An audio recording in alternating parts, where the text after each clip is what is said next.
My body is my choice. You can't demand anything from me, Ryan said, his voice cold as ice as he turned away from me in our bedroom. The words hit me like a physical blow, leaving me standing there in the silk nightgown I had carefully chosen for our 6-week anniversary. 6 weeks of marriage, and my husband had not touched me once.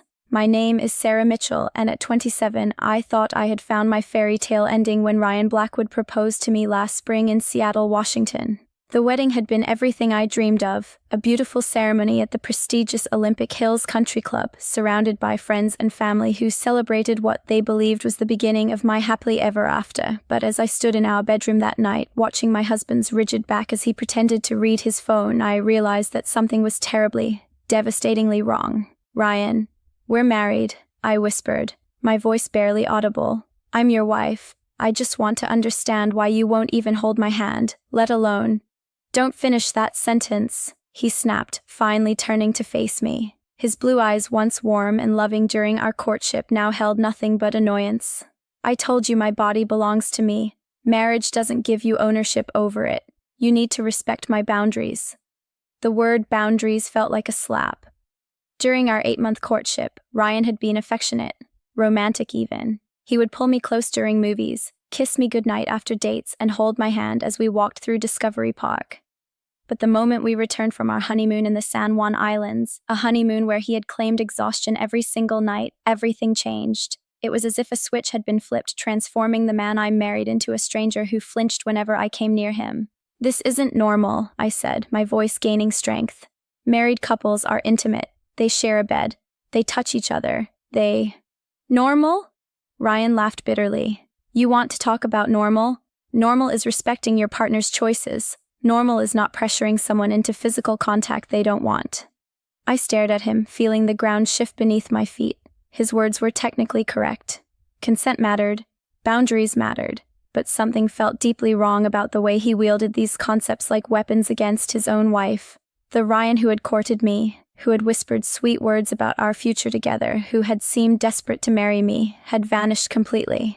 As he stalked out of the bedroom, leaving me alone with my confusion and growing suspicion, I made a decision that would change everything. Something was very wrong with my marriage, and I was going to find out what. The next morning, I sat at our kitchen table, staring at my untouched coffee as Ryan moved around the kitchen with mechanical precision. He had always been organized, but lately, his routines felt almost obsessive. He checked his phone constantly, stepped outside to take calls, and had developed a habit of disappearing for hours without explanation. "I'm going to visit my sister in Portland this weekend," I announced, watching his reaction carefully. Ryan's hand froze on his coffee mug for just a moment before he nodded. "That sounds nice. How long will you be gone?" "Just the weekend. Will you miss me?"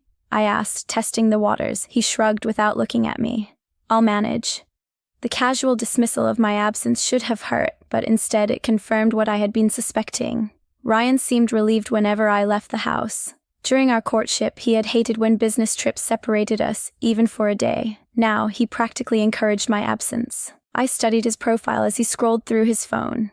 Ryan was undeniably handsome, tall with thick brown hair and those striking blue eyes that had first caught my attention at a coffee shop in Capitol Hill. He worked as a financial consultant, or so he claimed, though I had never met any of his colleagues or clients. When I asked about his work, he would give vague answers about confidentiality and client privacy. "Ryan," I said carefully, "I was thinking we should see a marriage counselor. This distance between us, it's not healthy." His head snapped up, and for a moment I saw something flash in his eyes. Panic maybe, or fear. But it was gone so quickly, I wondered if I had imagined it. "We don't need counseling," he said firmly. "We just need time to adjust to married life. Not everyone falls into perfect rhythm immediately." "It's been 6 weeks," I reminded him. "6 weeks is nothing in the scope of a lifetime together," he replied. But his voice sounded rehearsed, as if he had practiced this response. That afternoon, after Ryan left for what he claimed was a client meeting, I did something I had never imagined myself doing. I searched through his things, not out of jealousy, but out of a growing conviction that the man I married was keeping secrets from me. His home office was meticulously organized, almost suspiciously so. His desk drawers contained only basic office supplies, his filing cabinet held generic financial documents, and his computer was password protected. But as I was about to give up, I noticed something odd. In the trash can, partially hidden beneath other papers, was a receipt from a flower shop in Las Vegas. The date was from 3 weeks ago when Ryan claimed to be at a financial conference in Phoenix. The receipt was for a dozen red roses, and written on the back in Ryan's handwriting was a phone number with a Nevada area code. My hands trembled as I photographed the receipt with my phone. Whatever Ryan was hiding, I was going to find out. The man I married was living a lie, and I deserved to know the truth. That evening, I sat in my car outside the office building where Ryan claimed to work, watching through the lobby windows. I had called his supposed workplace earlier, asking to speak with Ryan Blackwood, only to be told that no one by that name was employed there. The security guard I spoke with was apologetic, but firm. He had worked there for 5 years and had never heard of Ryan. When Ryan's car pulled into the parking lot at 6 p.m., I slumped down in my seat, watching as he sat in his vehicle for several minutes, talking animatedly on his phone. Even from a distance, I could see his body language was completely different from the cold, distant man he became at home. He was smiling, laughing, even gesturing with his free hand like he was having the most wonderful conversation of his life. After 20 minutes, he ended the call and walked into the building, not to an office but to the coffee shop on the ground floor. He ordered a drink and sat at a corner table pulling out his laptop. For the next hour he appeared to be working, but something about the scene felt staged, performative. When he finally left, he threw away what looked like fake paperwork and drove home. I followed at a safe distance, my mind racing. The man I married was not who he claimed to be. The question was, what was he hiding, and why had he married me? When I arrived home 10 minutes after him, Ryan was already in the shower. I seized the opportunity to examine his phone, which he had left charging on the nightstand. It was locked, but I remembered him entering his passcode once, our wedding date. My heart pounded as I typed in the numbers, and miraculously, the phone unlocked. What I found made my blood run cold. Text messages with someone named Jessica filled with intimate exchanges and declarations of love. Photos of Ryan with a woman I didn't recognize, both wearing wedding ring, standing in front of what appeared to be a courthouse. The most recent message, sent just hours ago, read, "Missing you, baby. Can't wait to see you this weekend. This whole situation is almost over." The shower was still running when I forwarded the most damning photos and messages to my own phone, then carefully placed Ryan's phone back where I found it. My hands were shaking so violently I could barely grip my own device as I stared at the evidence of what appeared to be Ryan's double life. When Ryan emerged from the bathroom, wrapped in a towel and humming softly, I was sitting on the bed pretending to read a magazine. He seemed genuinely happy for the first time in weeks. And now I understood why. He was living 2 lives, and apparently his life with me was the one he wanted to end. "I think I'll turn in early tonight," I said, my voice carefully neutral. "Good idea," Ryan replied, and I didn't miss the relief in his voice. "Sweet dreams, Sarah." As I lay in the dark, listening to his even breathing beside me, I made a decision that would shatter both our lives. Tomorrow I would contact a lawyer and find out exactly who I had married. The law office of Victoria Chen was located in downtown Seattle, occupying the 20th floor of a gleaming high-rise with panoramic views of Elliott Bay. I had chosen Victoria specifically because of her reputation for handling complex divorce cases. But as I sat across from her mahogany desk, sharing the evidence I'd gathered, I realized I was dealing with something far more sinister than a simple marital breakdown. "Sarah," Victoria said, her voice grave as she studied the photos on my phone, "what you're showing me suggests potential bigamy. This isn't just grounds for divorce. This could be criminal." The word bigamy hit me like a physical blow. I had suspected an affair, maybe even that Ryan had married me for financial reasons, but the possibility that he was already married to someone else had never crossed my mind. "That's impossible," I whispered. "We have a marriage certificate. We were married by a licensed officiant at the country club. There were over 200 witnesses." Victoria nodded grimly.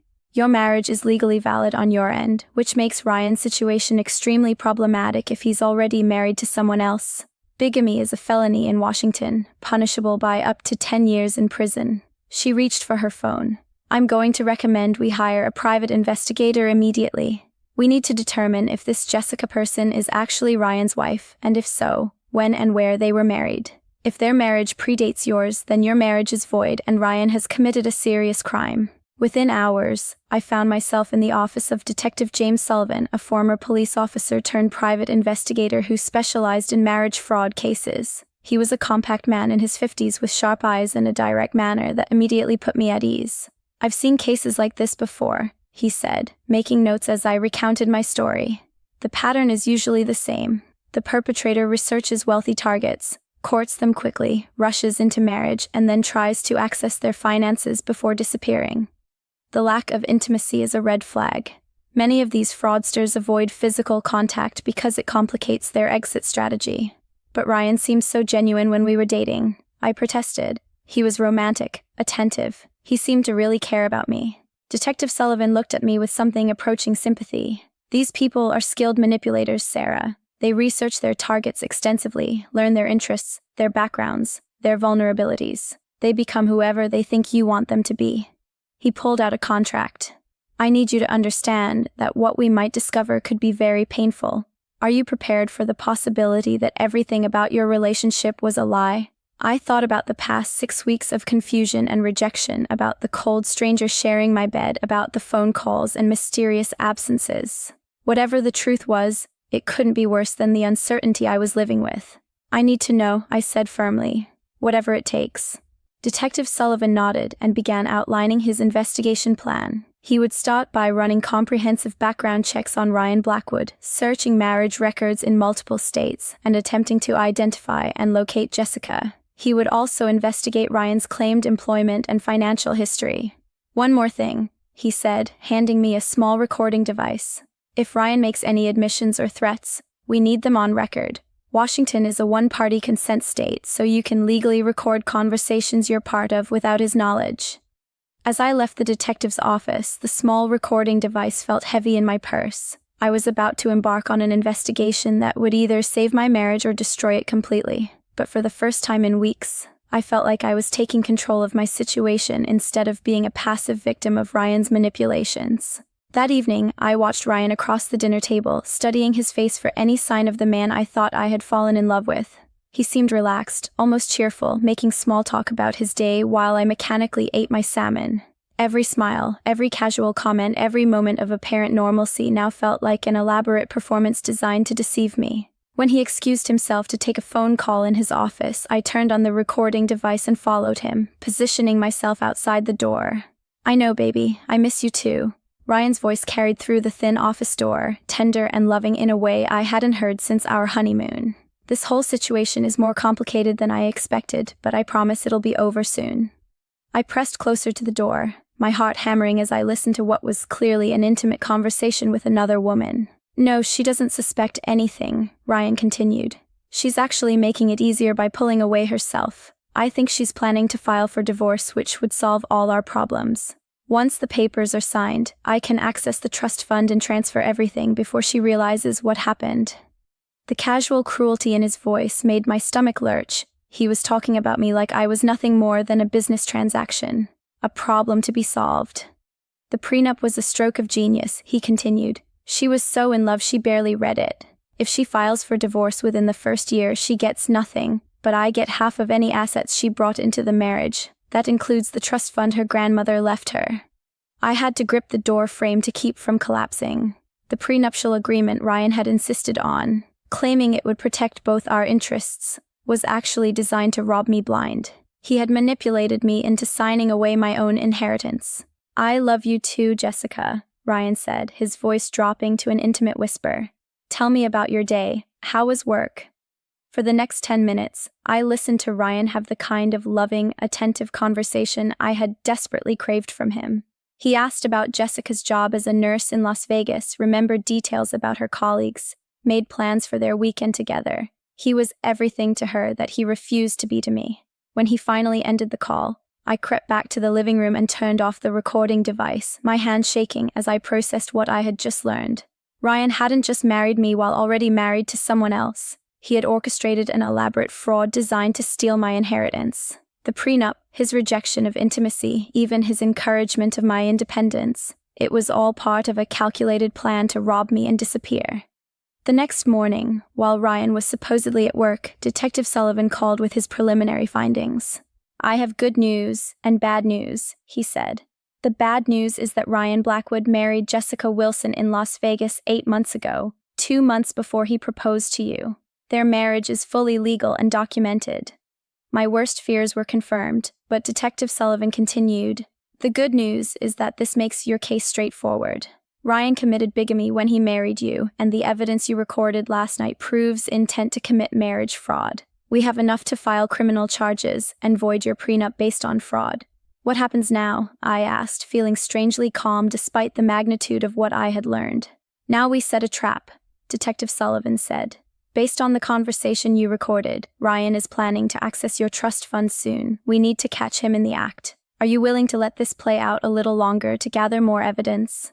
I thought about the man who had swept me off my feet with romantic gestures and promises of forever, who had turned out to be a criminal using me for my money while loving someone else. The betrayal cut deeper than I could have imagined, but beneath the pain was something harder and more determined. Yes, I said firmly. Let's catch this bastard. Detective Sullivan had been thorough in setting up surveillance, but what he discovered over the next week exceeded even his expectations. Ryan wasn't just a bigamist, he was part of a larger pattern of marriage fraud that had been going on for years. We've identified at least 3 other women in different states who married men matching Ryan's description, Detective Sullivan explained during our meeting at Victoria's office. Same methodology: whirlwind courtship, quick marriage, access to finances, then disappearance. We think Ryan and Jessica work as a team. The surveillance photos he showed me were devastating. Ryan and Jessica at dinner in Las Vegas, holding hands and laughing. Ryan entering and leaving an apartment that was clearly their shared home. Most damning of all, photos of them at a bank where Jessica waited in the car while Ryan went inside with what appeared to be financial documents. He's been using your marriage certificate and forged documents to establish himself as your legal husband with financial institutions, Victoria explained. The plan seems to be to drain your accounts and then file for divorce under the prenuptial agreement, claiming you were unfaithful or abandoned the marriage. How is that possible? I asked. I would have noticed money missing from my accounts. Detective Sullivan pulled out another folder. He's been more sophisticated than that. He's opened new accounts using your social security number and marriage certificate, then applied for lines of credit against your trust fund. He hasn't touched your existing accounts yet because that would trigger immediate alerts, but he's created a shadow financial identity that he can drain all at once. The scope of the deception was breathtaking. Ryan had been planning this for months, possibly even before we met. Every romantic gesture, every declaration of love, every moment of apparent happiness had been calculated to manipulate me into the perfect position to be robbed. There's something else, Detective Sullivan said, his expression grim. Jessica isn't just his wife, she's his sister. The room spun around me.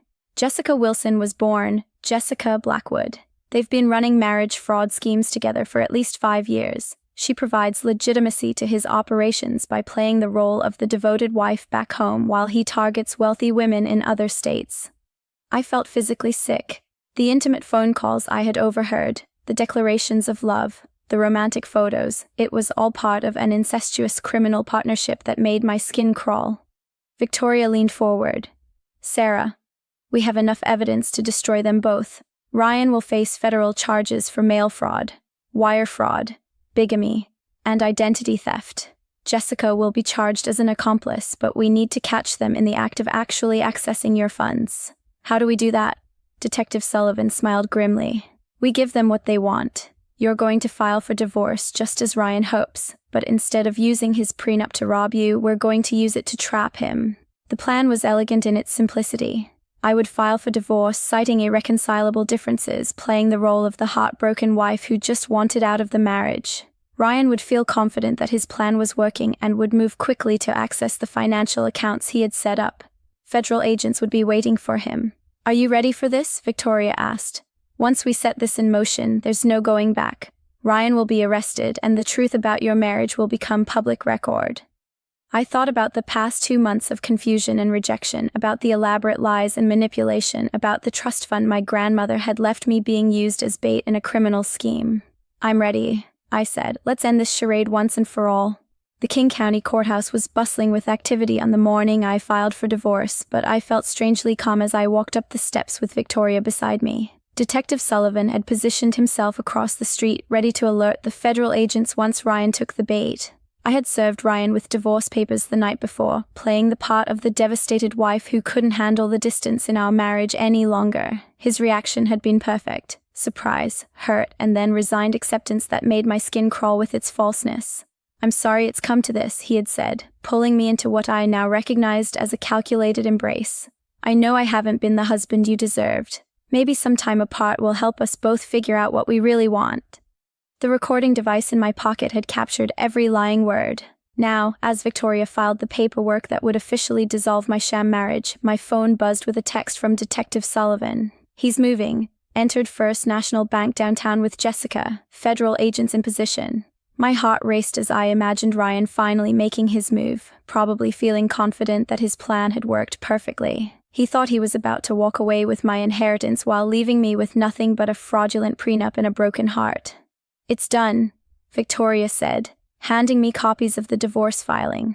"According to Washington law, he has 30 days to respond, but something tells me he won't get the chance." My phone buzzed again. "Package delivered. Both subjects in custody. You can go home, Sarah. It's over." I closed my eyes and took a deep breath. For the first time in months, I felt like I could breathe freely. The man who had manipulated and lied to me, who had planned to rob me and disappear, was finally facing the consequences of his crimes.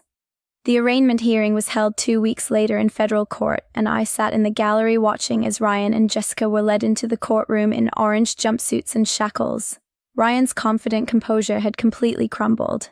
His face was pale, his hands shook, and he kept looking around the courtroom like he couldn't believe where he had ended up.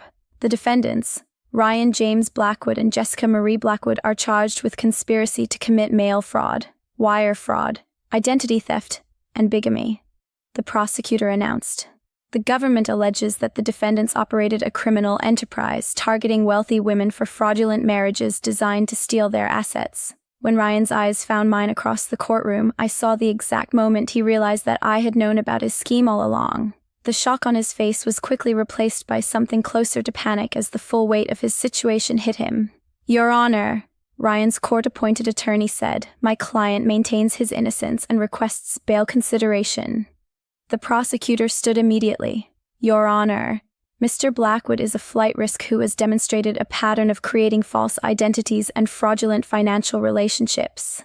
The government requests he be held without bail."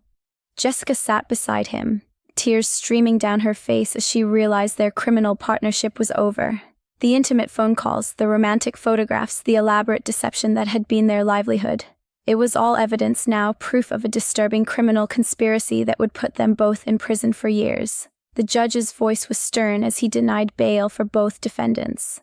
"The evidence presented suggests a sophisticated criminal enterprise that poses a continued danger to the community. Both defendants will be remanded to custody pending trial." As the bailiffs led Ryan away, he looked back at me one final time, his face a mask of defeat and disbelief that his perfect plan had destroyed him completely. Ryan Blackwood received a 12-year federal sentence for his role in the marriage fraud conspiracy, while Jessica received 8 years for her part as an accomplice. The investigation revealed they had stolen nearly $2 million from victims across 6 states, money that was recovered and returned to the women they had targeted. Their criminal enterprise collapsed completely when other victims came forward, inspired by my case, to seek justice for their own experiences with the siblings' manipulative schemes. Ryan's reputation was permanently destroyed when media coverage made him notorious as one of the most calculating marriage predators in recent memory, ensuring he would never again be able to manipulate vulnerable women seeking genuine love. I celebrated my legal victory quietly, having dinner with my sister and close friends who had supported me through the investigation and trial. Looking back on my journey from confused newlywed to determined survivor, I realized that Ryan's betrayal, as devastating as it was, had taught me to trust my instincts and fight for myself when something felt wrong. The revenge I'd sought wasn't just about punishing him. It was about reclaiming my power and ensuring that no other woman would fall victim to his lies.